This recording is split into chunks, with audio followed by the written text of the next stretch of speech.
నమస్తే welcome to hit TV.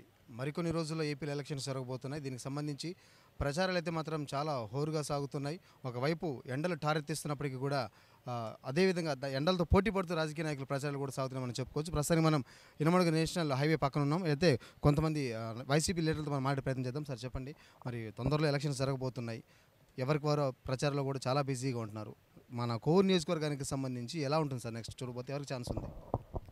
Gunapati Prasad Reddy, Leguntapadu, Kovur కాన్స్టిట్యున్సీలో ఈరోజు ఈ గిరిజన సదస్సుకి గ్రామాన్ని నుంచి 200 మంది ఉంటే 50 మందే రండి అన్నారు.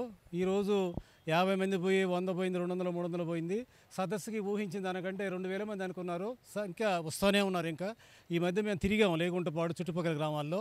మేము ఓటీమని అడిగితే, అన్నా మీరు చెప్పేది ఏందన్నా, మాకు ఇచ్చిన జగన్ ఇచ్చిన పథకాల వల్ల జగన్కే వేయాలనుకుంటున్నాము, మేము ఎవరం కూడా గిరిజనులైనా భయపడేది లేదు, గెలిపించుకుంటాం. చంద్రబాబు నాయుడు ఇంతకుముందు చంద్రబాబు నాయుడు జగన్ ఇచ్చే పథకాలంతా ఈ విధంగా ఇస్తే శ్రీలంకలాగా అయిపోద్ది అన్నాడు. ఈరోజు ఏమంటే నేను కూడా అయ్యే ఇస్తాను, అవి ఇస్తేనే నాకు వేయండి, నేను కూడా అది ఇస్తాను అన్నాడు. ఎవరు కూడా నమ్మడం లేదు.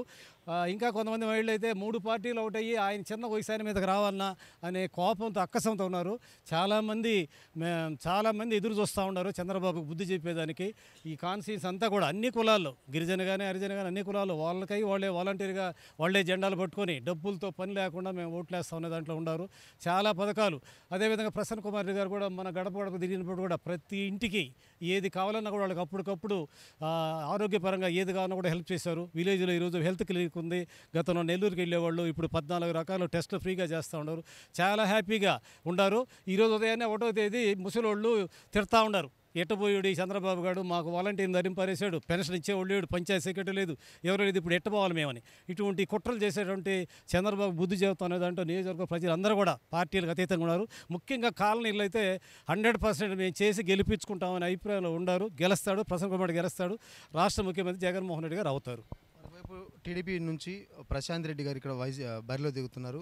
ప్రసన్న కుమార్ రెడ్డి గారు 2014 నుంచి ఇక్కడ ఎమ్మెల్యేగా ఉంటున్నారు. సో ఈ నేపథ్యంలో ప్రజలకు మనం వెళ్ళే ముందు మనం ఏం చెప్పబోతున్నాం అంటే, ప్రసన్న కుమార్ రెడ్డి హయాంలో జరిగినటువంటి అభివృద్ధి కార్యక్రమాలు ఏమున్నాయి?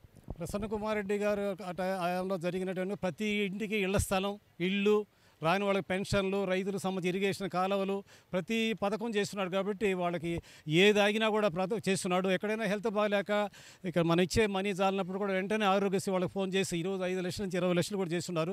అందువల్ల వాళ్ళని డబ్బు కోసంగా వాళ్ళ వైపు పోతున్నారే కానీ, భోజనం పెట్టి తినేసి వస్తున్నారే కానీ, మొత్తం జగన్మోహన్ రెడ్డి ఉన్నారు. వీపీఆర్ వాళ్ళని, ప్రశాంత్ రెడ్డి గారు వాళ్ళని పక్కన పెట్టేసి మనం జగన్మోహన్ రెడ్డి గెలిపించుకుందాం, ప్రసన్న కుమార్ రెడ్డి గెలిపించుకుందాం, వాళ్ళని పక్కన పెట్టేస్తూ ఉన్నారు. వాళ్ళు ఏ ఊరికి వెళ్ళినా కూడా ప్రతిరోజు పోతూ ఉంటారు. ప్రశాంత్ రెడ్డికి పోవడం, భోజనం చేయడం, 500 తీసుకొని వచ్చేస్తూ ఉన్నారు. వాళ్ళ మీద ఎవరు కూడా సదాభిప్రాయం లేదు. మొత్తం ప్రసన్న కుమార్ రెడ్డి, జగన్మోహన్ రెడ్డి ఉన్నారు.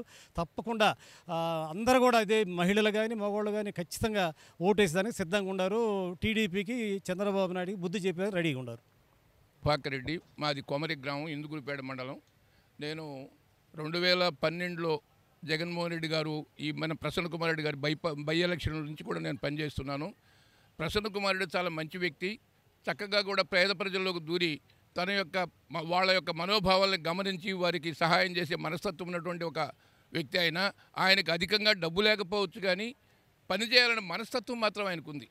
అదేవిధంగా ఈనాడు 2019లో జగన్మోహన్ రెడ్డి గారు అధికారానికి వచ్చిన తర్వాత ఆయన అనేకమైనటువంటి సంక్షేమ కార్యక్రమాలు చేపట్టి ప్రతి పేదవాడి కుటుంబానికి కూడా డబ్బు అందే విధంగా ఆయన సహాయపడ్డాడు. ఆర్థికంగా వాళ్ళు కొంత డెవలప్మెంట్ వచ్చింది. మా గ్రామంలో చల్లాయాల కుటుంబాలు అనేకం ఉన్నాయి. వాళ్ళందరూ కూడా ఈనాడు మోటార్ బైక్ వేసుకొని తిరిగేటువంటి స్థాయికి ఎదిగారు ఆర్థికంగా. ఇవన్నీ కూడా జగన్మోహన్ రెడ్డి గారి వల్లనే జరిగాయి. కాబట్టి నేను ఏ ఇంటికి పోయినా, ఏ ఊరికి పోయినా నేను ప్రతిరోజు తిరుగుతుంటాను. నేను తిరుగుతున్నప్పుడు ప్రతి గ్రామంలో కూడా మేము జగన్మోహన్ రెడ్డి గారికి ఓటేస్తామని చెప్తున్నారు.